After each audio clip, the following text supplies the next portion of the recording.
Signs of the Southland, Sunday, October 30th. Gentlemen, it's MLS semifinal season, which is, of course, what we're here to talk about.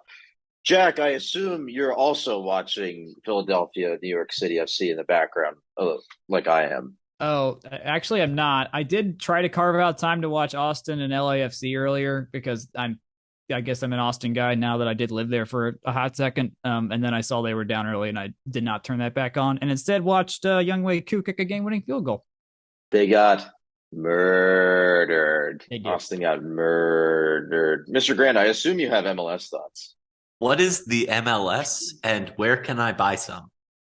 I was gonna say I got some for Jack. Akshay tried to convince me that the MLS theme song was like good, and I don't think It's I've a theme recovered song? my opinion of the MLS since that. Let me defend myself before we move on because this intro is already taken way too long now. This is worth defending? Hold on. It's the MLS walkout music, which, if you listen to, is very good, composed by Hans Zimmer. I will say that Jake absolutely hated the Champions League theme song, which is sacrilege in my book. Jake, when my dad heard that song for the first time at the first ever Atlanta United game, he cried. Oh no, it's The different MLS now. theme song. It's The different one, now. the one where they walked out, yeah, he cried. It's different. They redid it for the 25th season in 20. Oh, they did? I haven't noticed. Oof. That says a lot about the current state of the program. Speaking of college sports programs, Mr. Grant, tell me about Georgia Tech cross country. Well, this was Tech's first contested ACC championship of the year. I guess first two because it's men's and women's. And we definitely did not win them. You probably would have heard about it if we did. The men got 11th and the women got 10th up in Earlysville, Virginia. Fairly pedestrian weekend among Tech's athletes. Elena Lindsay and James Cragen led the way. Lindsay crossed the line at 20:21 flat in the women's 6K, and Cragen finished the men's 8K in 23:51.5. Helena was a 24th overall finish. Liz Galarza was just behind her, and I believe 32nd. That is literally off the top of my head. I know it was low 30s. Let's go with 32. And then Cragen was at 45th. That kind of wrapped up the weekend pretty unremarkable there. Interesting. Move on to women's tennis, which you have listed here as great weekend. Yes, I do have it listed as great weekend. They went up to UT Knoxville. Up in Knoxville, Georgia Tech played 3 days. This was actually kind of almost a faux match play kind of situation. Basically, all of their games or matches, courts, whatever. It wasn't a draw. On Friday, they played a bunch of singles and doubles against Kentucky. Saturday, Tennessee, and then Sunday, UVA. I put in scare quotes. They beat Kentucky and Virginia while they lost to Tennessee. This is because, match play does have 6 singles courts and 3 doubles in action, so they definitely didn't have that many up. But that being said, they did do pretty well overall, dropping a couple more singles than they won to Tennessee. But other than that, doubles went 6-1 overall on the weekend, including 3-0 stints from both doubles teams of Alejandra Cruz, Kylie Bilchev, and Ruth Marsh and Mahak Shane. So really great weekend there. And then in singles the rest of the way, pretty darn good. UVA of note on Sunday. They played them. They were top 5 in the country last year. So the fact that they went 5-0 in doubles and singles combined there is really, really good, with the giant asterisk that just as we were not seeing Kate Sharabura and Carol Lee for Georgia Tech, UVA was almost certainly resting people. I didn't have time to verify that one either, but my gut tells me that's true because you don't go from being top 5 to nothing in a sport like tennis that fast. UVA has been really good for a long time, but a win there is never a bad thing. Let's rattle off a couple other results. Baseball had some scrimmages. I think one was versus Kennesaw. I think they had 2 versus Kennesaw on Friday. No box scores. People were, I assume, there. The games happened, like they were physically there and happened. They let in I was going to say they let in D1 baseball's Aaron Fitt. They did move those up from Sunday, kind of not at the last minute. I think they moved them up on Wednesday or Thursday because if you were in Atlanta today, you know that it was cold and gross. So Sunday would not have been a fun day to play So 5 gross. hours of baseball. But And traffic. yeah, oh, delightful, yeah, no. In terms of all the content we got out of it was GT baseball retweeting stuff Aaron Fitt was saying. So Terry Busey looked good, and also Jaden Jackson went 3 for 3 with 3 hard singles. So those are both good to know, and those are literally the 2 stats about baseball we have. I would love to know how they squared up against Kennesaw, because I believe we only went 1-1 against them last year. Granted, Oh it's still yeah. exhibition play. Oh yeah, did we? Oh man, those were messy Oh games. yeah, because the one we won was like that 9th inning It was trickery, not trickery, but walk-offery. no. Yeah. The one that we won was like a complete pitching implosion in the middle of the game by Kennesaw. The one that we Mm. lost was the ninth inning buffoonery, which there's Ah. really no other term for that. Also, I feel like you're very much so waiting for this baseball media guide so you can figure out how to pronounce Mr. Boosie's name properly. Well, that takes us nicely into the next sport I want to talk about, because swimming cut their media guide. They did it for a couple other sports too, but there's a swimming media guide every year until 2018-19, and they just don't do it anymore. And as the only media man who writes about the Georgia Tech swimming program, maybe Jack, you count too, but as the only outlet that covers that program I'll get there. regularly, other than the technique, I guess, it is very frustrating that they do not make that literally just for me. So if anyone's out there and you want to send me a really bootleg 2022-23 media guide, I will gladly take that off your hands. That being said, we probably should not dwell on swimming too much tonight, because they went down to Tallahassee and they got absolutely thumped. Georgia Tech versus Florida State is a really good measuring stick each year, because swimming's a really weird schedule, and this is really the only thing that's consistent on the schedule. I believe every year since '04, with the exception of 2, we've swum against FSU, so really consistent. Really consistent mark there. That being said, Georgia Tech has been fairly competitive with Florida State. They've been in a similar spot. Their men have been ranked for a long time, and their women have not. So kind of similar to our profile. And the last couple of years have been very competitive. This year was decidedly not. A couple standout individuals. Mert Kilavus did break their pool record in the 1,000 freestyle. Ooh. And FSU's had a lot of good swimmers, so that's great. And just because recruiting the entire Turkish national team is a really good strategy, at least at the top end, Deniz Ertan also won the 1,000 freestyle. So, hey, we'll score some points in the distance events. And as a distance swimmer back in my day, I can really vibe with that. But that being said, we just don't have the depth. We don't have the guns. We're getting smoked in relays, and that's a really tough proposition to translate to wins if you're not also, winning a couple events here and there. Just that depth it's hard to stack up points when they're getting 11 every race. Speaking of other swim meets, Club Swim did win their Auburn invite. So a nice juxtaposition between the varsity and the club, which I'm sure Mr. Grant is very happy with. Something that he might find very disconcerting. Club hockey got swept by Liberty this weekend. We need not dwell on that one. Mr. Purdy, we haven't heard from you much. Anything else to add before we move on?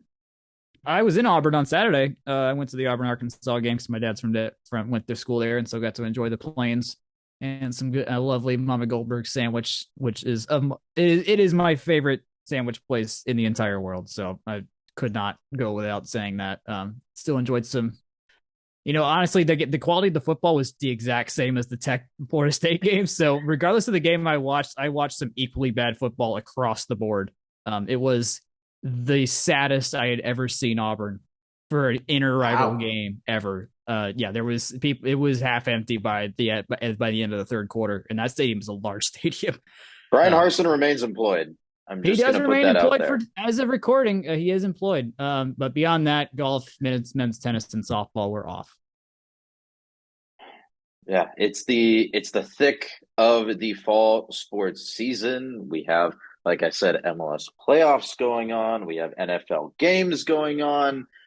Depending on what you taxonomically categorize the Falcons as, didn't even mention the World Series, and that's pretty big one too. But I don't have to acknowledge that I'm a legally. big baseball guy. I have a hard time watching this particular World Series because I have no joy watching either of those teams play baseball and never have.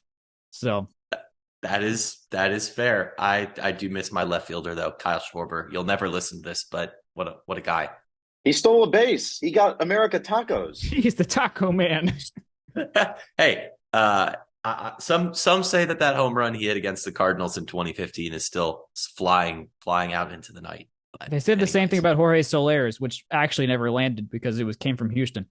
I don't even know how to segue into this. Let's talk about Georgia Tech volleyball, gentlemen. They played 2 games in the Triangle this weekend. They dropped the first set to UNC, but picked it back up for the last 3 sets of that match. Then they had some shenanigans in Raleigh versus NC State. They got the first 2 sets. They came back, if I remember correctly, in the first of those 2. They dropped the 3rd set, which was tight the entire way. And then the 4th set was tight the entire way until they pulled through in the end. It was, they took care of business, but I think vibes-wise, a bit of a mixed bag, wouldn't you say, Mr. Purdy? Sort of, yeah. I mean, these are road games still, and it's not like these teams are getting worse. Also, I mean, volleyball is not a sport where you're just loaded with injuries like football, and it's kind of your season's at the behest of that. We had the second set continues to be our best set. We just killed both UNC and NC State in the second set on both fronts. The first and third sets were near mirror images of each other today against NC State. Just the ends were a tad different. We were down 8, we were down 5, 8-3 early, and then got up later, and then it got a little crazy at the end. I wouldn't say we were bad though. Like I shenanigans. I hesitate on using the word shenanigans because I do think we played close to not our full standard as we know we can play, which is just murdering the crap out of teams.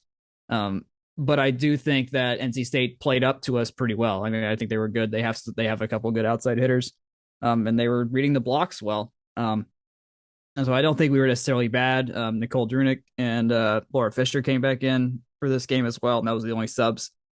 So those are coming the pretty regular subs. I was looking today, and Drunick has the most sets appeared in of any of our bench players, which I thought was not going to be the case, but so it is.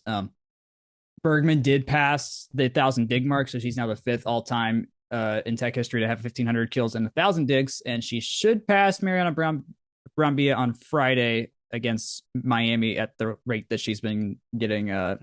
She's at a 5.2 kills per set rate right now, which is top 5 in the country. So not too shabby. And she got a lot of. Also, I did want to note too. UNC, her and Otanay both have the same number of attacks, which is very strange for how we play volleyball, which is Bergman about a third of the time or like half the time and everyone else the rest of the time.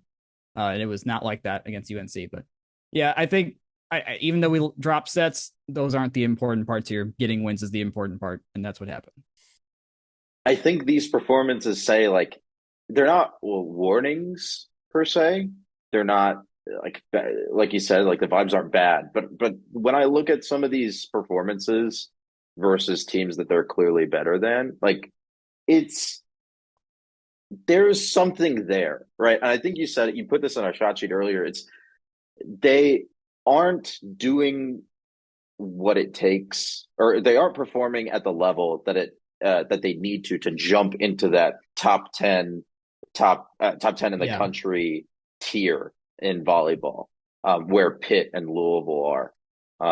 And I think today, especially when I was watching the NC State game, I was just still frustrated about their, sometimes during the late ends of the sets when it's tight the entire time, they just aren't able to finish. And you see that again and again and again, and it's very frustrating. Yeah, I don't have anything innovative to say on that end. Well, I was just looking at the second edition of the NCAA committee top 10 came out today, and it did not include us, but we were the first team mentioned in the description article on NCAA.com. We were the first team mentioned outside of it, and they said we probably weren't included because we don't have a statement win. We only have one statement win, and that's BYU. Oregon, on the other hand, has beaten Stanford, which is a top 10 team right now. So beating any of Louisville or Pitt might get us top 10. What really just matters is that we're top 16, so that we're not 17 to 25 and have to face a top 10 team in the first 2 rounds. That's what'll kill our season immediately. So just winning out however it happens, and then we'll see what happens against Pitt and Louisville. I mean, I think that's just that's a good expectation for now. It sounds silly to say we need one of those, but Louisville's at home. We did match up well against them in the first set, but that staff's a great staff. They're gonna have all those adjustments already baked in, right? We haven't fundamentally changed our game since Louisville, so something's gonna have to change. Whether that's fewer errors, not given as many points, having a better answer in the middle, or when we're getting, blocked or something like that. It's gonna take something like that where we match up better against Louisville or Pitt and look, frankly, a little bit more like last year's team. And I think that's probably just because our attack just hasn't quite been there, right? If Bergman went from being 1B to Brambia's 1A, or arguably the other way around, and it's tough to be, the focal point of that, and expect the same results, right? Because it just hasn't quite been there from a couple of other attack options, and it's hard to get to the middle all the time too. So it's just a matter of something's gonna have to change. They can still do it. The talent is there and the potential is there. It's just they need another win, right? Last year they beat Penn State and Pitt and probably some others I'm forgetting in the regular season. That made for a more well-rounded schedule. Yeah, I think I've looked at the numbers on the only advanced stats site for college volleyball, huskergeek.com, and their strength of schedule is definitely down this year. I think I wish I had it immediately in front of me, but it's like a tier below. Like it was top 10 or top 5 last year, and now it's probably top 15 or top 20. So a pretty significant drop. And to that end, like they have dropped in a lot of other categories too. I think the ones that we were talking about earlier, there was offensive or opponent dig percentage, some of their kill percentage metrics, like that stuff has just dropped off. And it's like you said, when someone is the focal point of the attack, or on the other side of the coin, a focal point of being attacked, right? You're going to have deltas in performance, and that is what we've seen throughout this year, especially versus the Pitt and Louisville level teams. Best case scenario, of course, we beat one of those two teams, and that does the trick. But yeah, we'll see how they adjust. That's gonna be the big thing, and we want to set against both those teams, so we know we can do it. It's just a matter of stringing it together and staying firm. Which, as we mentioned, playing consistently throughout an entire match is still not a thing we've fully accomplished.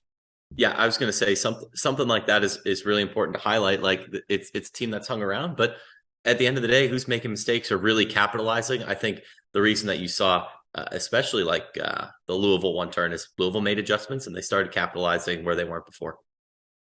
Speaking of opportunities that were not capitalized upon, Georgia Tech football went down to Tallahassee this weekend, riding a bit of hype. They coming off a rough game versus Virginia, but still had sort of a new manager, new coach bounce going on, and then they lost 41-16. Mr. Grant, provide some opening thoughts and color on this, por favor.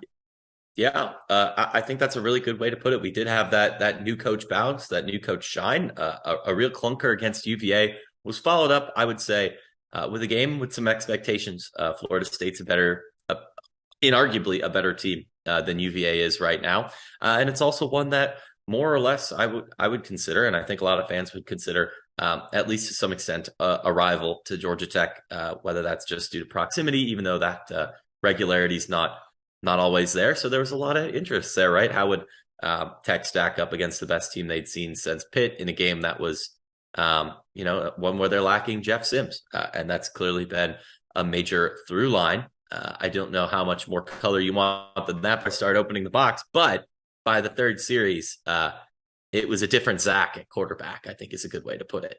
So it was inconsistent, yes, but the massive, massive difference between Gibson and then Pyron and how the plays were being called for him in that first half versus, and Key said this in his presser after the game, versus them being able to open up the book a little bit more in the second half. And critically, Pyron looked more poised and more comfortable under kind of atrocious offensive line play. I'll just say that kind of bluntly. To the fact where he was able to make some plays. And there's a couple times where, the critical drop or there's one or two just, terribly timed penalty calls that kind of threw us way off schedule. I think that the offense was noticeably better in the second half, even if it didn't come through, if that makes sense. Yeah.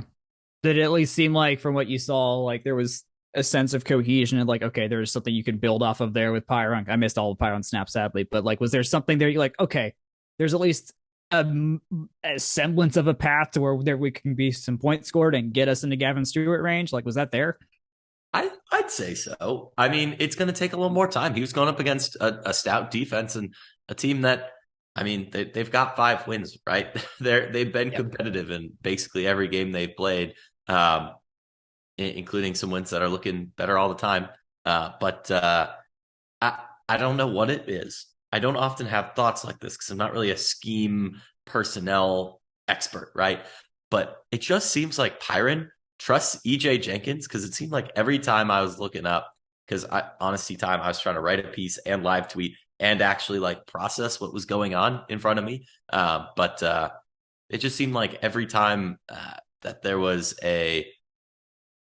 opportunity to throw to EJ, he threw there, and it doesn't feel like that's somebody that we've seen a lot. So I think, maybe he's got his guys picked out, or not even picked out, but just it seemed like there was something there. I know that's not a lot to go off of. I don't think the run game was particularly eye test and quite frankly, a lot of the times the pass game wasn't either, but it cannot be understated that there were some just horribly timed calls, both through our fault and not, that really changed the complexion of the game that definitely, I don't think, get reflected all too well on a stat sheet at the end of the game. I am going to go back to the stat sheet, though, as is what I do on this here podcast. 11 total receivers targeted in this game. EJ Jenkins, who you pointed out specifically, Jake, 5 targets, 66 yards, 3 catches, and a touchdown, 22 yards per play, 1.73 EPA per play. So credit where credit is due there. Pyron, specifically, 8 of 29 for 203, a touchdown, 3 sacks, 0.17 EPA per play on the day. I'm pretty impressed with that, personally. Gibson's line is quite a bit worse, but we don't have to dunk on that any further than that. I understand what you're saying. I think if you'll bear with me, it's it could be an opportunity where you say hey, maybe there's some improvement there. They got some garbage time reps. They got an ability to generate some comfort with each other. But I still will say that if you look at the stat sheet, and especially what it looked like when it wasn't garbage time, it was not particularly kind. Well, he could sling it. I don't know. You can just see a difference. I know that's not stats, right? But he was making plays. He was having to be mobile, and he was being forced into positions that by the plays that were being called, especially in the first half, being exceptionally unimaginable. Designed runs for Zach Pyron, feed those to Jeff Sims, all day, but right. Meh. And there was a couple times where, just by him being a literal true freshman, just being a hair late on a throw. I saw this. It was to one of the Dylans, Leonard, right? Tight end. Just threw a hair too late, and his momentum was carrying him out of bounds. If he would have thrown it half a second earlier, I think he probably could have recovered it, and it was all daylight in front of him, for definitely a first down. Camera work was a little sus by ACC Network, so I couldn't see much further down the field than that. But, it's stuff like that, you can say, but number go Burr. Pyron, meh. Yeah, he's a true freshman starting against Florida State, which is an objectively very talented team in a suboptimal a position where he's forced to be suboptimal. And this is at the same time where you're starting Zach Gibson and Zach Pyron, both with notable, exceptions, flaws, whatever. That's forcing your defense to be on the field a really freaking long time. And yeah, there were times where coverages were bad or busted, or they weren't making a tackle, or doing that classic Jeff Collins go for the strip instead of actually bringing a guy to the ground. Right. Also, Florida State's yards after contact must be astronomically high. I don't know where I checked that, but number man, go Burr, and let me know, because Bill hasn't posted the box score yet. That's what I've been looking for in the background. It just seemed like they were bouncing off our defenders, and part of it's because they're tired, and part of it's because at the end of the day, I'm not glad we lost to Virginia, and I'm not glad we lost to Florida State. I wish we would have beat Virginia. I wish we would have gone to a bowl and all that. But I thoroughly believe at this point, the Jeff Collins era just needs to get flushed, restarted, and rebooted. That is, at the end of the day, you see a lot of the same stuff in the same way that the last game was the Temple Davy P special. You know what I mean? Yeah. I think based on what we saw in these last two games, we've most of the fan base should have come to that same conclusion, right? We just need to get all of it out and then regroup and reset, and hopefully have some more program investment along with that, right? Maybe there's maybe there's an increase to the salary pool. Maybe there's an increase to head coaching salary, depending on what candidates are available and what candidates are being considered, and what kind of staffs they want to put together. But that, I think, is kind of the synopsis of these last 2 weeks, or these last 3 weeks even, right? Speaking of investment, we'll discuss during this short break. As you all know, loyal listeners of Science of the Southland, we love Section 103 here at this podcast. As we know that every week I try and wear one of my Section 103 shirts. This week I'm in a classic. It's my I'm a Rambling Wreck from Georgia Tech and Hell of an Engineer shirt. It is one of my favorites. I go back to it a lot just because it's very soft, very comfortable, and it goes with a lot of my wintertime flannels, which, love a t-shirt that I could pair with something to go out and about for a nice little dinner. That said, Section 103 has everything. They have long sleeves, they have sweatshirts, they have, shirts, stickers even. But as always, free shipping on orders over $70. Again, you can get the word mark, you can get things in the tech gold, which is shockingly hard to find, and you can get some retro stuff as well, which is where I like to spend most of my money there. But anyways, you can find them at section103.com and at section103 on Twitter. Interact with them, choose the next design, and stay tuned for more from Stephen and the gang. Welcome back to Signs of the Southland. We are well into the 9 p.m. hour here on Sunday. Let's talk about women's basketball. Let's do our season preview. Woo! Mr. Grant, you're up first. Walk me through, for those who are, maybe new to the program, where they don't really remember what happened last year. Walk me through the 2021-22 season for the Jackets. Yeah, so Georgia Tech in 2021-22 was a remarkably consistent, I think would be the team in terms of what was brought over from 2020 to 2021. A lot of the same faces, right? This is a team that has seen Loda Mailatin and Lorella Kubai around a long time in particular. And, you lose a couple here and there over the years, but it was a team that kind of felt like a known entity going to the season, coming off of a Sweet 16 appearance in Nell Fortner's second season. So that was her third on the flats. And quite honestly, out of the gates, it looked like they were kicking some serious butt and taking names. There were a couple tough losses. Purdue last minute can't make a free throw kind of thing, which has been somewhat of a theme as well. And also a head scratcher of a loss to Auburn, who are not quite as good as their men's basketball team. But all things considered, non-con seemed to line up with exactly where they had left off, capped by taking down number 3 UConn in non-conference play, as well as beating UGA on the road. And those were also in the same week. So Walk us through sort of that second half of the season. They get to January, they get into February, they're rolling, they're hot, and then it sort of just kind of rumbles, bumbles, stumbles towards the end, right? Well, it's a theme that we've seen a lot from Georgia Tech women's basketball over the years, even predating Coach Nell Fortner.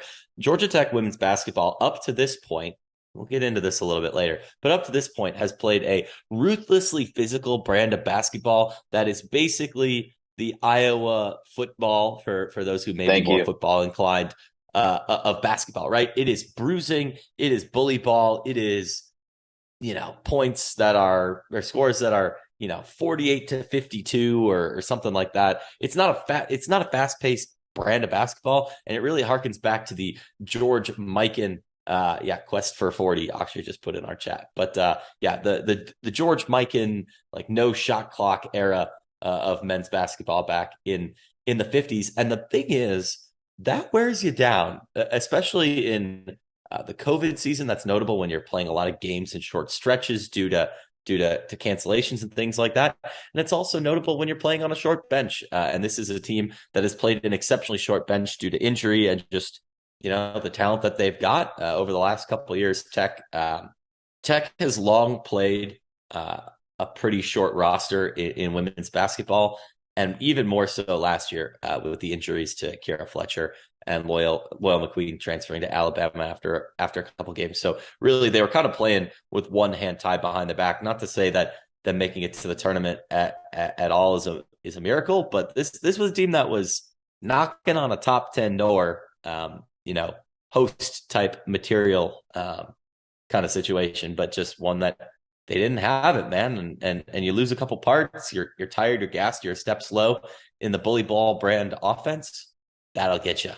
Mr. Purdy, let's talk a little bit about those departures, the major departures from this program. I think we have to start with Lorela Kubai, who's Tech's all-time leading rebounder, was drafted by the New York Liberty, got some spot minutes in the last WNBA season, and is now headed over to Italy. But walk me through some of the other departures and key contributors that either transferred or graduated.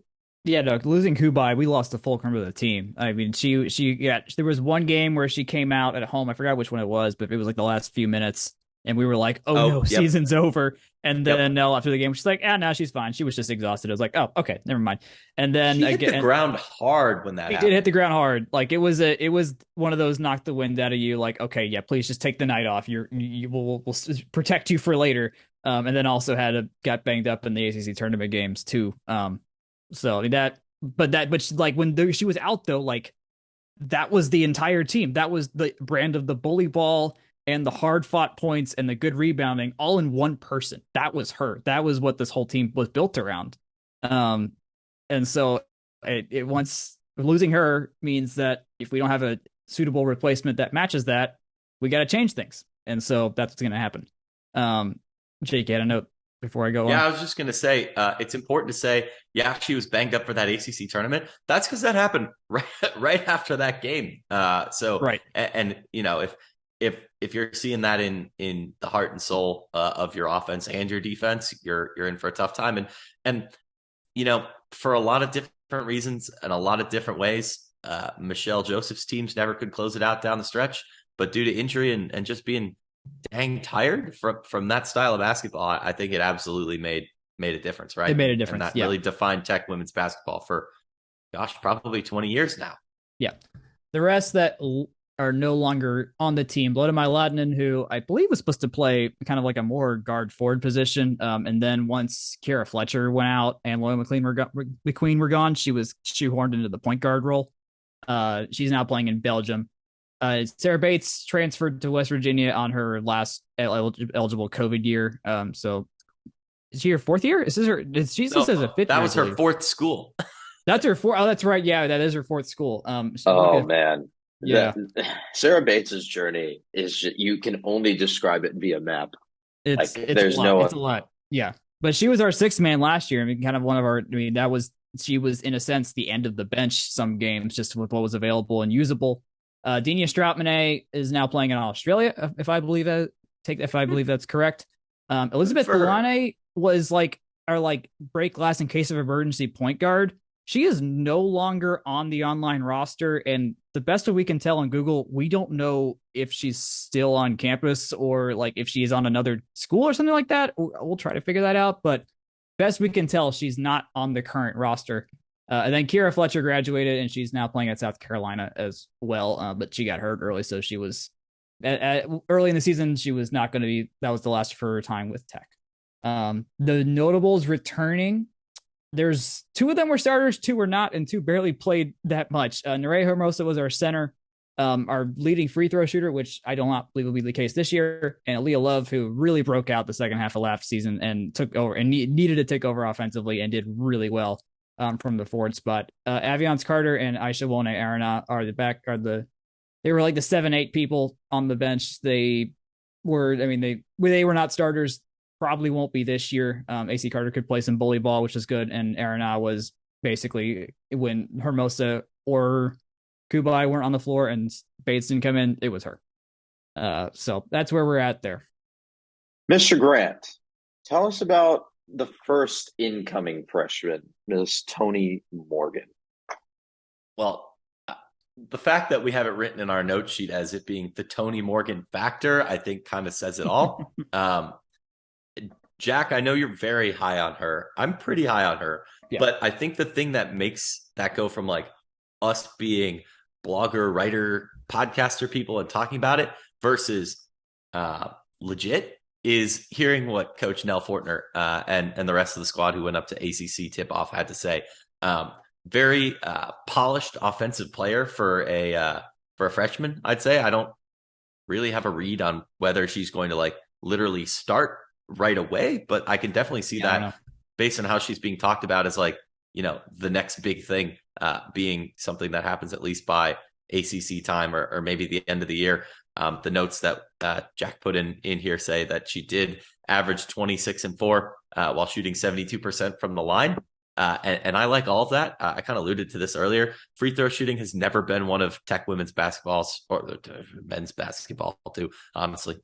Strong suits. We can get into that next week. But in terms of just, it points, you got to make the ones that are easy, that are right in front of you. But also it sounds based on her play style that she can also make chances as well. And that's, really, really good place to be in an offense that needed to seize the chances it got when it got them last year because they didn't have a lot of possessions. But it seems to portend a change in offensive style, which I think Coach Fortner talked about as well at ACC tip-off.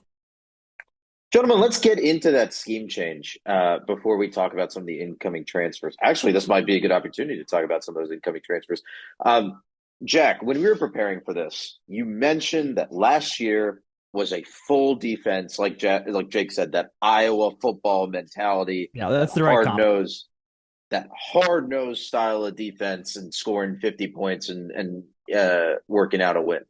This year, what Tech is looking at, well, they brought in Cameron Schwartz from Boston College as the reigning ACC Most Improved Player of the Year. On her fifth year or grad transfer year. What are they looking to do with her in the mix and some of the other transfers as well? Dare I say Cameron Schwartz is the offense? That's just where we are now, along with Bianca Jackson, who also came in from Florida State. I think that's just where the scoring's supposed to come from now. Now that our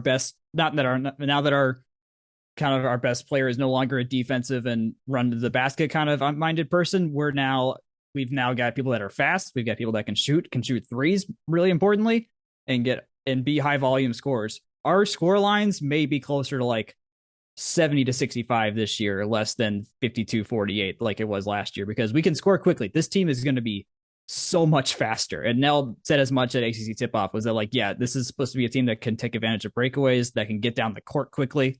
That was something I noted about Toni Morgan that I'll write about more later on. But no, these are people that can shoot from the line, that can shoot threes, and we pretty much only had Sarah Bates and Blotomai that could shoot threes last year. Now we've got at least two that can do that. I don't believe Hermosa sometimes takes them at the top of the key every once in a while.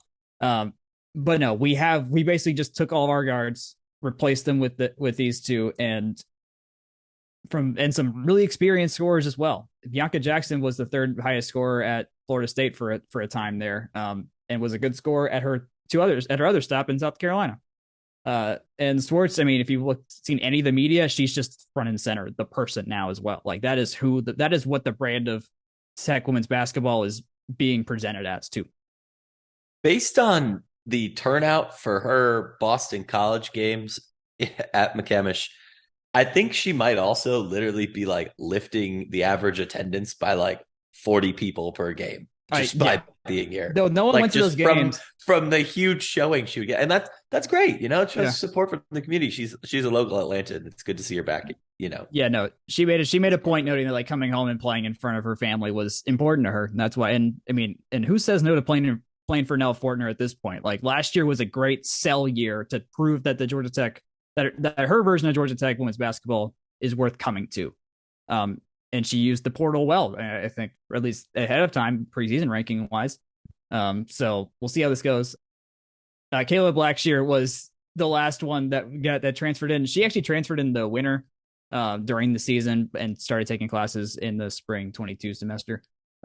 She barely played at Bama this past season, so she's a forward. I don't know if she's going to make the starting roster or not, or starting five or not, but I just know she's there. That's kind of all I got on that. So I got a portal observation, and I kind of want to compare contrast it to what we'll talk about for men's basketball next week. It seems like Nell Fortner has gone out and rather quickly found some pretty high impact players and gotten them to, one, want to come to Tech, and two, into the school. Is this a model you think for? And I guess Michelle Collier has done this for volleyball as well. Maybe not to the same impact, just because the rosters are a little bit longer. Is this how we see maybe, men's basketball maybe needing to pivot next? Or is it too early to judge? I feel like with volleyball, it's a little bit too early for me to draw long conclusions on it. But it seems like on paper, this is a pretty compelling way to, I guess, now be playing Nell ball versus previous era ball. And what's great about this is that Nell ball is whatever it needs to be. Like we have not shoehorned ourselves into playing a defensive mindset. We just grabbed who was there and who was good, and we're going to work around that. And that's a really appealing thing as well. On the Collier front, I mean, the broadcasters are saying how it's kind of incredible how Tamara Otene wasn't highly recruited out of New Zealand, just no one caught her, and then she's played for Illinois State because she had a fellow teammate there, and they were like, "How are you not being recruited by UCLA?" And so they grabbed her, and then she got good, and then we got her. Not the same case, of course, with basketball, because that's just incredibly highly recruited in the United States. And we get just about anyone that's good is going to get got by somebody. So yeah, I don't know. I think my main point here is that the flexibility that this team could show future people that could come here and be like, hey, we'll work around you if you're going to be the face of this team. I want to dig into one more point that you made about last year being a point for selling people on Nell ball. Honestly, the first thing that would have come to my mind is maybe the year before with the Sweet 16 run. But I guess, you got the UConn win. The UConn win kind of feels like the old era personified, right? How do we feel that's going to I guess, transition into this next year? My guess especially with the changes that we see coming. Yeah, I like last year more as a sell year because it proved the first one wasn't a fluke. Okay. I like that. In that outside of the COVID boundaries of a very regulated season beyond normal, even there was a couple of cancellations and games moved because of COVID last season. We're still is kind of in the remnants of that. I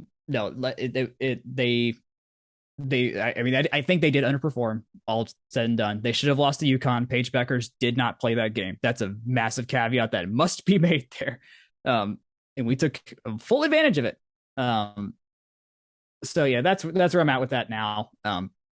Maybe to spoiler later when I talk to one of the coaches, maybe they'll have something about that as well. Massive spoiler. I was just going to drop that later. Come on. Why are you doing the hosting job? You trying to take my job here? It's my interview. Messy. Jack, let's go back to you. Give me a let's not do like a record prediction. All right. Give Yep. me like a vibes prediction. All right. When we get to March, that first week of March, how will I be feeling about this team? Oh man. I mean, we're okay. I'm looking at the last 5 games. It's Don't do Pitt. a schedule reading. Don't you dare do a schedule reading. This is Three of not the split zone duo. 3 of the last 5 are at home, and we finish at home, which I like, against teams that we can beat. So I do, in fact, think that with this team, we'll be able to have won a decent number of our games at the end of the season. It isn't as backloaded as last year was, and we play Louisville up front critically, and we play North Carolina State up front critically, and we played them near the end last year, and it kind of killed us. Um, so I think vibes wise, we'll go into the ACC tournament probably somewhere in that 4 to 7 range, like we were last year. I think that's certainly in question. We were 6 last year. We're tracking for higher, pending that slip, as we mentioned. I would say we it would be hopeful to make the final, but I think at least having a fighting chance to make the semis, I think, is a good spot to be in at the time. So you're looking at, say, like finishing in that second tier, right? So that Yeah. Louisville, you have that Louisville NC State tier, and then you have that Georgia Tech FSU. I think Jake and I have always had this thing, right? Like Louisville and NC State are in that first tier of women's basketball, and we've talked Right. about this with volleyball too. Tech can be that third team, Yeah. right? Yep. It has to work for it. So let's use that as a baseline, right? Tech sits in that third tier, like you're saying, Jack. Jake, what is one thing that Tech has to excel at this season in order for that to come true? Ooh, I thought was going to get this in one punchy word, but I don't think we can lose our defensive heart, if that makes sense, right? It's great to go to offense. It's I think necessary with how the game's changed and how women's basketball's really opened up the floor a lot in the last couple of years. And, players are getting more and more talented all the time, better support and all that. But I don't think Tech, uh, I'd be very apprehensive the same way if men's basketball did this too. If we were suddenly a team that was pulling a Northwestern offensive switcheroo, again, to go back to the deep well of Big Ten football analogies. But for those that don't know, Northwestern basically went from being man ball, running back boy offense to being speed kills, basically kind of thing. And I'm not going to believe that Tech has the guns to win an offensive shootout until I see it happen for the first time. I think once I get there, I will. But I think Tech can't lose that defensive heart because I just don't. I don't know if we can win a boat race yet. I haven't seen Georgia Tech women's basketball ever have that capability. We'll have an early indication if this is possible too, because we've got good teams on the front of the schedule.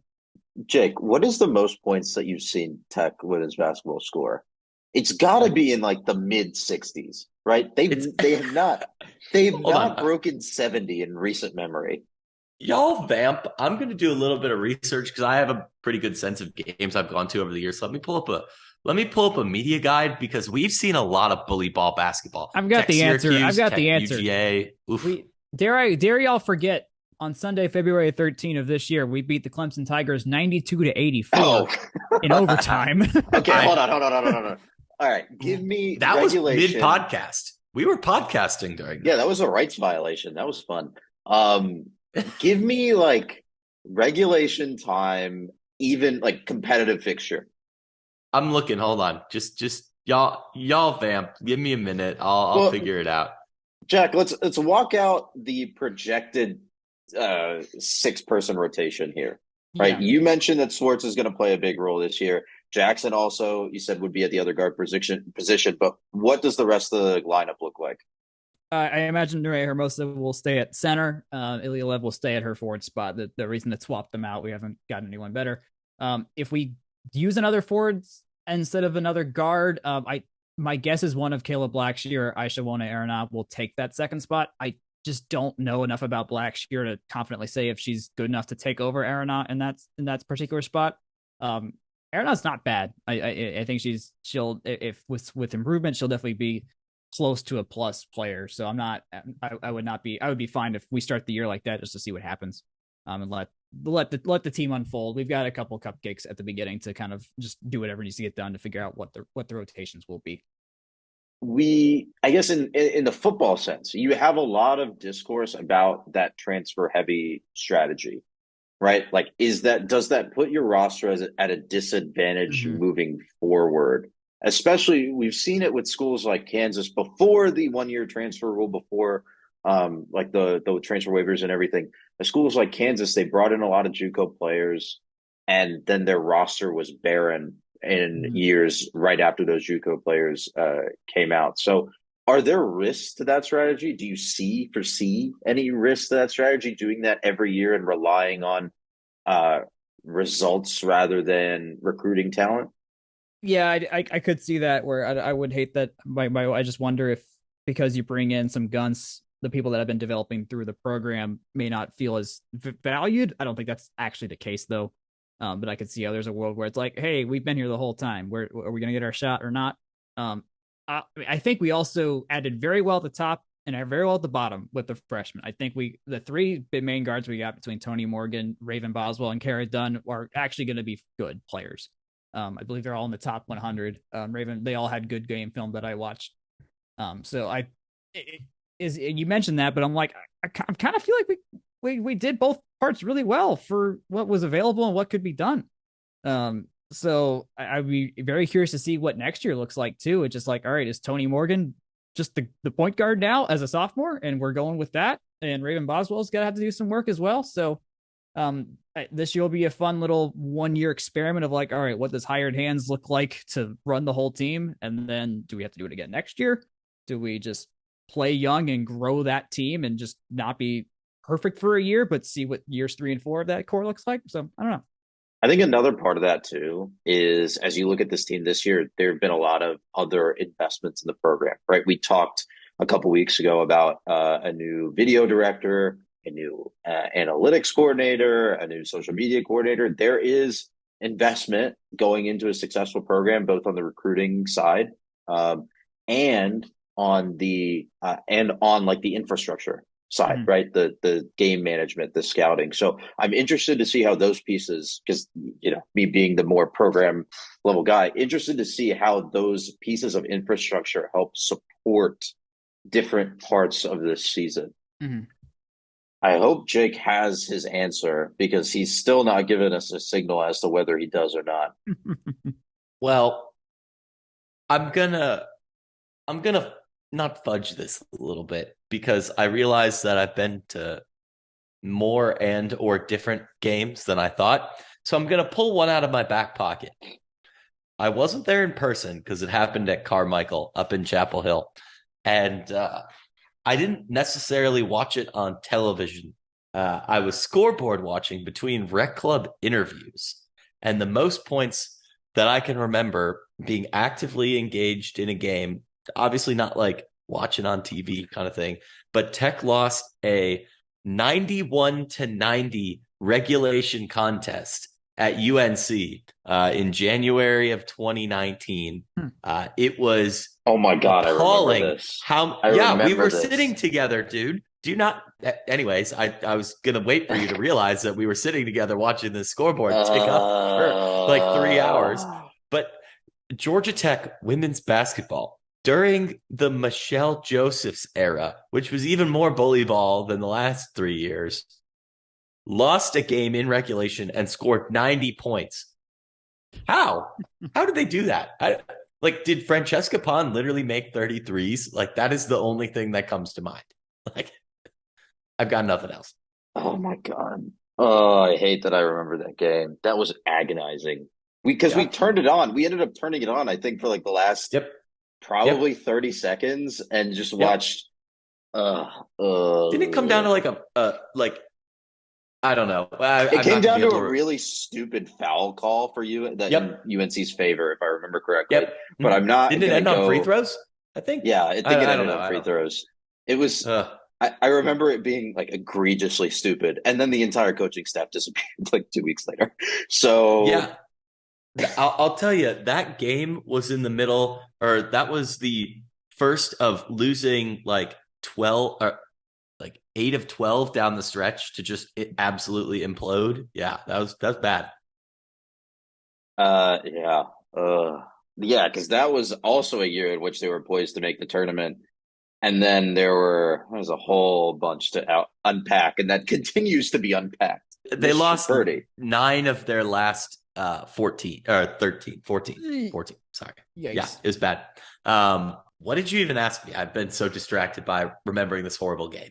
You know what I'm asking you for now? Your ACC picks. Gentlemen, let's start on Friday, November 4th. Duke visits Boston College. Duke is favored by 9.5 points. Mr. Grant, you are up first for 7 p.m. on ESPN2. Duke, easy. This is gonna be what gets Mike Elko's team to a bowl. Boston College is turbo garbage. Like there might not be more than 3 fans in the stands at this game. Good seats still available. Tickets as low as $9. Mr. Purdy, what you say? Yeah, Duke as well. But Boston College lost to UConn. Kiefer was completely right in making his sicko pick of the week last week. Womp womp. Noon on ACC Network. Number 17, North Carolina, the only coastal team that's ranked, visits Virginia. Mr. Purdy, UNC favored by 9.5. Go, no go? Could be more. I would take the over on that. I didn't give you the over. I gave you the spread, but good try, Mr. Better. Jake, you're up. I would also think that line for UNC is suspiciously low. I want to know what Vegas knows that we don't, because Virginia is bad. They're awful. And UNC's not great, but they're definitely better than Virginia. I think the South's oldest rivalry goes to UNC this year. UVA knows how to kick field goals real good. 3:30 on ACC Network. Number 22, Cuse visits Pittsburgh. Pittsburgh favored by 3.5. Question mark? Jake, you're up first.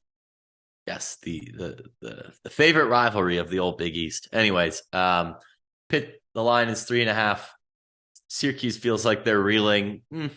I think they right the ship. I think it'll be a good game, but I think Syracuse pulls it out. I can't wait for the running backs tweet after that one, personally. On Peacock and NBC at 7:30, Clemson visits Notre Dame. Can I make a pick? I'm moving this too is fast. I think this actually is a trap game for Syracuse. I'm taking Pitt. The vibes are not right for me on this one. That's fair. It's time for Clemson versus Notre Dame. I already introduced it. I'm sorry, Jack. Jake, you're up first. I think it'll be a good game. I don't think Notre Dame is necessarily on Clemson's level, but it is a home game, so I think they'll make it competitive. Love a night game in South Bend. I don't like Notre Dame that much, but man, am I a sucker for that stadium. Anyways, I still think Clemson takes it. They're just the better team, and they need to take care of business, and Dabo takes care of business. Clemson by 4 is the line. Mr. Purdy, what you got? Great stadium as well. Great time. This was a great game last time this happened. But yeah, still Clemson. Was the last time this happened the monsoon game, or am I missing one? No. The last time this matchup was played was the DJU in for Trevor Lawrence in relief. Yep. Notre Dame won in OT, I believe. I remember 2020 COVID times. Yes. Moving on, 7:30 on ESPNU. James Madison, first year FBS. James Madison playing Louisville in Louisville. Louisville favored by 7.5, which seems suspicious. Mr. Grant, you're up first. James Madison is a good team. I think Louisville's a more talented team. They're at home. I can't pick against the Cards on this. Yeah, I'm taking JMU. Get make your mark. Make your mark, JMU. Please do it. Y'all have it. Get Sat fired. This is a great game to make a great mark. Was it a night game? Yeah, it's a night game in Louisville. Oh yeah, make it happen. Jack has no family ties to bias him. Moving on, 7:30 ABC, Florida State and Miami. I refuse to acknowledge that. Florida State versus Miami. FSU favored by 8.5 points at Hard Rock Stadium. Jack, you're up first. Oh, Lordy. I hate both of these teams. I'm not going to watch this game. Don't let your emotions blind you, Jack. Yeah, I'm just going to go with Florida State. Their helmets looked cool last week. I think there'll be more Florida State fans there than Miami fans. There's going to be no home field advantage. Miami does not look good, and Florida State can play. I think it's I think it's going Florida State. 8.5 might even be too low of a line, you know. ESPN is telling me that there are tickets as cheap as $102 for this game, and that just simply can't be right. There are going to be more empty seats than fans of either team in this one. Moving on to 8 p.m. on ACC Network, Wake Forest versus NC State for the battle for the 20th poll ranking. Mr. Grant, you're up first. Yeah, Wake Forest feels really snake bitten basically every time they go to Carter Finley Stadium. That is a bit I have recycled from former podcast host Ethan Kreger. I'll keep that one alive. In terms of just the expectations here, Wake Forest needs to bounce back. It puts me on the fence. I'm a fence sitter. What can I say? I still think Wake Forest takes it. NC State's really banged up, including at the very important quarterback position. Oh, they are. That affects my pick. Devin Leary was not good this year, but he is not playing for NC State right now. I see. Okay. Well, in that case, I might take Wake Forest as well. If that is what the situation is. 20 and now this is say 20 versus 21. We've got the playoff rankings coming out on Tuesday, so how this will get ranked may be different. One of these teams may not be ranked technically by when the time this is played. So, but I'll still. We as a society have moved past the need for early CFP rankings. Personally, speaking of something that's more interesting than the CFP rankings, let's go to our sicko picks of the week. I am going to go first because I've picked a specially designed disappointment matchup that I feel like is an anxiety bowl somewhere in there. BYU versus Boise. Boise's favored by 8 points. Both of these teams were projected to be like decent or like good coming into this year. Maybe Boise a little less so, but like Boise has that reputation, right? Both of these teams are like terrible. They are not good. This is a 4-5. I guess Boise 6-2, but they don't look good. They don't look like a Boise State team of yore. I'm going to take Boise to cover 8. It's at Albertson Stadium in Boise, Idaho. The weather is going to be 48 degrees. It's going to be great. It's on FS2. No one gets that channel, which makes it even more sickos. Mr. Grant, you're next. Yeah, I'm going to take the $5 and bits of broken chair trophy game. That is Minnesota at Nebraska. Minnesota's favored by 12. Nebraska hasn't given me anything to think that they are going to be good for a while. So I'll take Minnesota, but I also just love that trophy because it shows the good that can come out of the internet and also a really fun little matchup that Nebraska joining the Big Ten has actually created rather than destroyed. So, yay. I love the internet. Mr. Purdy, you are our final contestant. I'm still learning what it means to do a sickos pick because you nailed it last week. Oh, I did. Cool. All football to an extent is interesting, but I've picked up the vibe that these are games that no one should actually watch voluntarily if they want to enjoy the sport of football. To where I land on the Virginia Tech Georgia Tech game this coming week. No one should watch the Virginia Tech Georgia Tech game. If anything, check in, look what the uniforms are like, see if Virginia Tech's wearing white, if they're doing some good burgundy stuff going on. Let's see if we pulled out the gold jersey again on the road, if we're that daring. We're 3.5 point underdogs. I don't care about where this game lands as long as no one has a season-ending injury, basically, and I hope Pyron makes some strides. But beyond that, those are the only reasons I'm watching this game, because it's awful. So you're saying I shouldn't drive up to Blacksburg and already have a hotel room up there because I will be there in person next week. Yeah, I would do something else. What you podcasting is a visual medium, of course. So what you could obviously see through the comfort of your phone is me and Jake cringing as Jack mentioned the gold jerseys. Yes. If they put on the gold jerseys, I will allow this as a sicko pick. Yes. I will definitely allow this as a sicko pick. Other news and notes. We will do a men's basketball preview podcast next week. That is on the docket. We will have an interview coming out later this week with assistant women's basketball coach Blanche Alverson. Be on the lookout for that. Gentlemen, any other final notes as we head deeper into the 10 p.m. hour? I got to go pack for my business trip. So let's wrap this. Wow, important businessman. Well, because of that, you have to lead us out. Don't I do this every week? Anyways, You can find this podcast, as you know, wherever fine podcasts are sold. Tell your friends, tell your family, tell your significant others, tell your dog. Maybe your dog will enjoy listening to us because, maybe. I don't know. Anyways, your comments, your feedbacks, your ratings do mean a lot to us, and they help us determine where we go next with this delightful podcast. If you have any suggestions for content you want to hear us talk about more, let us know. You can email us at fromtherumbleseat@gmail.com. You can find us on Twitter at FTRSblog. Tweet us, reply to this tweet that this podcast is in, post a comment on the site. All those things work. We read them, and we like to hear from you. You can find me at Jake Grant 98. You can find Jack at Jack Nicholas. You can find Akshay at gameonpaper.com. And you can find Section 103 at Section 103 on Twitter and section103.com.